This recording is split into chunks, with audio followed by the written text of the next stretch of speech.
(32일째) 가족을 위한 기도 말씀입니다. 가족을 위해 기도하는 것이 중요하다는 것을 잘 압니다.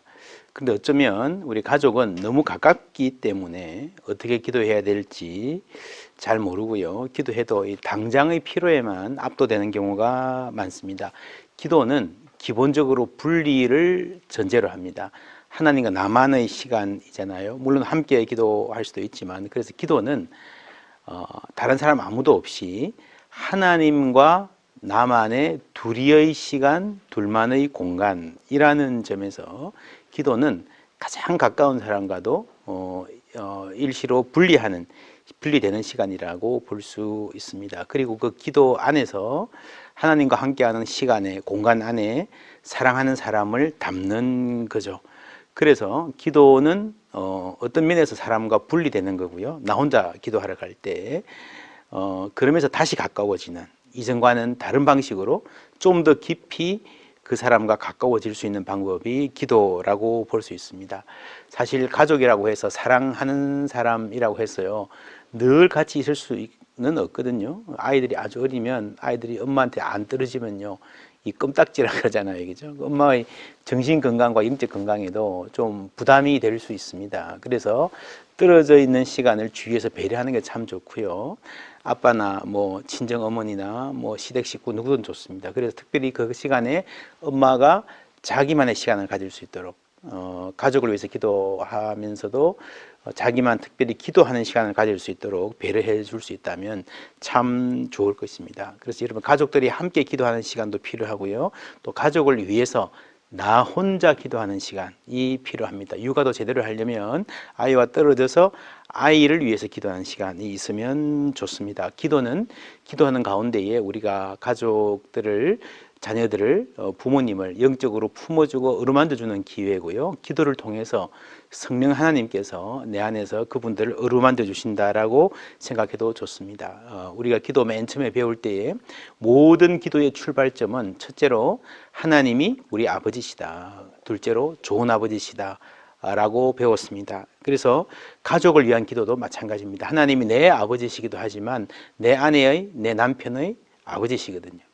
우리 아버지의, 어머니의 아버지시거든요. 그래서 내 아내를 볼 때 기도하는 사람은 무엇보다도 내 아내는 하나님의 사랑하는 딸이다, 내 남편은 하나님의 사랑하는, 하나님의 사랑을 받는 아들이다라는 마음들을 늘 갖습니다. 그러니까 사람을 볼 때 하나님의 시각으로 보는 거죠. 그래서 귀하게 여기는 겁니다. 여러분, 자녀를 볼 때도 마찬가지입니다. 내 혈육이잖아요.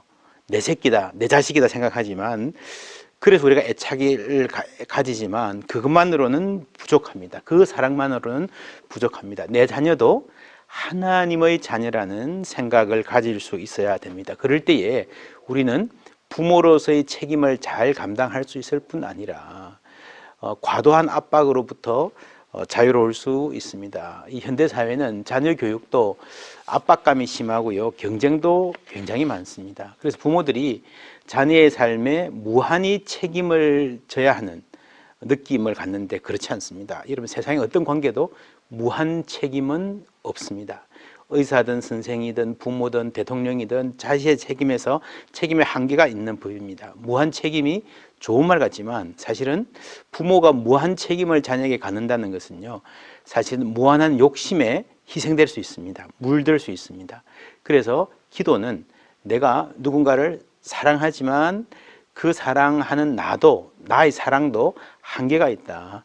내가 연약한 사람이라는 것을 깨닫는, 그래서 기도는 자신의 한계를 자각하게 함으로써 정말 해야 될 일을 집중하게 하고, 그리고 하나님께 맡길 부분들을 알려주어서 우리에게 질서 있는 안정된 삶을 살게 해줍니다.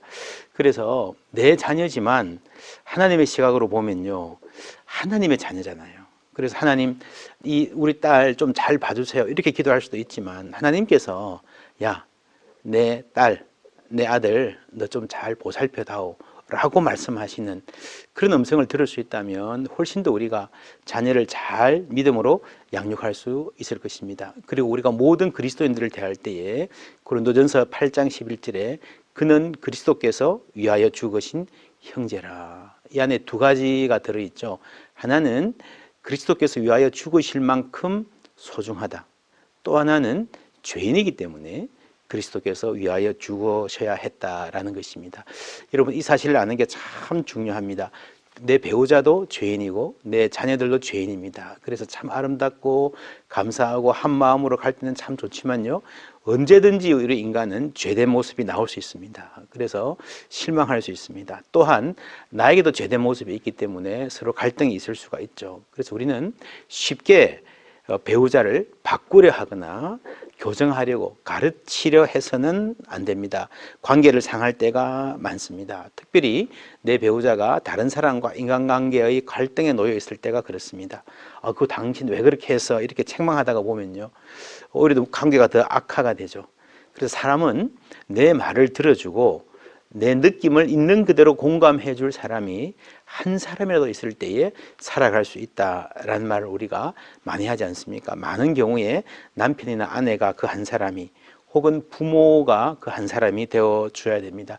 특히 우리 부모들도 나이가 드시면 그 느낌과 감정을 존중받고 사랑받는다는 느낌을 드리는 것이 굉장히 중요합니다. 그게 그렇게 할 수 있는 것이 우리가 쉽게 판단하고 쉽게 교정하려고 하지 않고 여유를 두고 존중해 주는 것이 기도로 가능합니다. 우리가 기도할 때에 부모님을 위해서, 자녀를 위해서, 배우자를 위해서 기도할 때에 그 사람이 무슨 말이나 행동을 할 때에 옳고 그르다는 판단을 하기 이전에 하나님의 마음으로 먼저 배우자를 품어주고 어루만져 줄 수 있는 여유가 생기는 것입니다. 에베소서에 보면은 서로 친절하게 하며 불쌍히 여기며 서로 용서하기를 하나님이 그리스도 안에서 너희를 용서하심과 같이 하라라고 했습니다.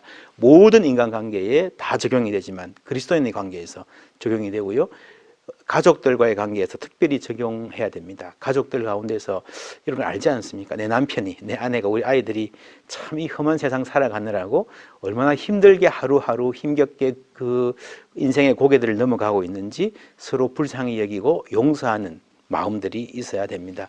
베드로전서 3장 7절에는요, 남편들아 이와 같이 지식을 따라 너희 아내와 동거하고 그를 더 연약한 그릇이요 또 생명의 은혜를 함께 이어받을 자로 알아 귀히 여기라. 이는 너희 기도가 막히지 아니하게 하려 함이라 그랬습니다. 연약한 그릇이라 그랬고요, 생명의 유업을, 은혜를 함께 받을 사람이다. 여러분, 이게 구원은 궁극적으로 개인적이고 내가 믿어서 내가 천국 가는 거지만 실제로 우리가 구원받고 은혜를 누리고 사는 삶은 아주 공동체적입니다. 이 가족이 함께 영적인 상태가 서로 긴밀하게 연결되어 있다는 겁니다. 영적인 삶은 가족들이 함께 은혜 받고 함께 시련도 겪으면서 함께 성장해 가는 것입니다. 그리고 그래야 너희 기도가 막히지 않는다. 원만한 가정생활, 서로 존중하는 관계라야 기도가 막히지 않는다라고 했습니다. 또 하나 가정을 위해서 기도할 때 아주 중요하게 생각할 점은요. 기쁨, 가정의 기쁨을 달라고 여러분 기도하셔야 됩니다. 기쁨이 가족이 하나 되고 우리가 잘 살 수 있는 가정의 기쁨이 아주 중요한 하나님의 은총입니다. 이 젊은 분들, 부부들과 대화해 보면 우리가 얼마나 행복한 가정인가, 바로미터를 얼마나 자주 싸우는가. 요즘 자주 안 싸워요. 그런데 좋습니다. 그것도 하나의 기준이 되겠지만 더 중요한 거는요.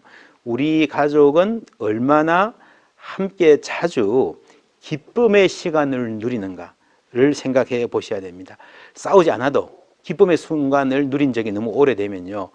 그 가족은 아주 메마른 가족이고 위기가 올 수도 있습니다.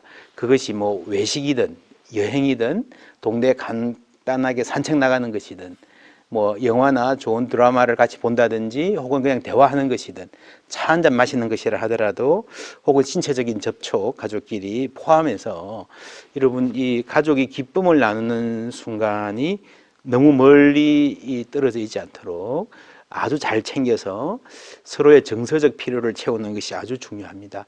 기쁨을 위해서 기도하십시오. 그리고 또 마지막으로 여러분 가족을 위해서 기도할 때에 꿈을 소중히 여기셔야 됩니다. 여러분 자녀들을 기르는데 자녀들의 물질적인 필요, 눈에 보이는 먹이고 재우고 혹은 학비 보내주고 뭐 이런 것만이 부모의 역할이 아닙니다. 부모의 아주 중요한 역할은요. 자녀의 꿈을 키워주는 겁니다. 할 수만 있다면 인스파이어 한다 그러죠. 자녀가 꿈을 가질 수 있도록 이렇게 자극해주고 도전해주고 눈을 열어주면 좋고 그 자녀가 어떤 꿈을 가지고 있는가를 잘 면밀히 보고 그 꿈을 잘 가꾸어 나가고 실현해 줄 수 있는 가족이 된다면 참으로 좋은 가족이 될 겁니다. 이것은 성인이 된 사람들한테도 마찬가지입니다. 여러분 배우자도 꿈이 있습니다. 지금 한쪽에 이렇게 밀어놓고 살지 모르지만 꿈이 있고 이루고 싶은 일이 있고요. 해보고 싶은 일이 있습니다. 물론 하고 싶다고 다 꿈은 아니고요. 하나님 안에서 분별력을 가지고 하나님 인도하심을 잘 받고 어쩌면 연로하신 여러분의 부모님도 못다 이룬 꿈, 이건 꼭 하고 싶다 하는 게 있을지 모릅니다. 기도하십시오. 그래서 가정의 기쁨과 서로의 꿈을 위해서 함께 기도하고 또 기회가 닿으면 실현할 수 있도록 도와주는 그런 가정, 기도로 이루어 가시기를 주님의 이름으로 축원합니다.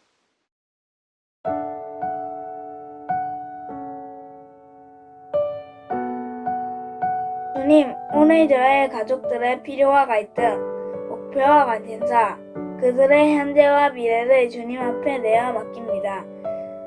이들은 사랑하는 저의 가족이지만 사실 주님의 가족이며 저는 다만 당신이 베푸신 은혜로 그들의 삶을 공유할 뿐임을 알고 있습니다. 그들을 위해 기도하는 일을 계속 쉬지 않게 해주소서. 그들을 위한 주의 뜻을 구하고 사랑과 성실함으로 그들을 대할 때 당신의 지혜를 구하게 하소서. 그렇게 당신을 향한 저의 감사한 마음을 최선을 다해 드러내도록 도와주소서. 계절과 때에 따라 그들의 물리적이고 영적인 필요를 잘 분별하도록 하시고 믿음과 사랑과 성령의 능력으로 아이들을 신실하게 당신께 맡기도록 도와주소서. 제가 올리는 기도로 앞으로 많은 세대가 축복을 받게 해주소서. 예수님의 이름으로 기도합니다.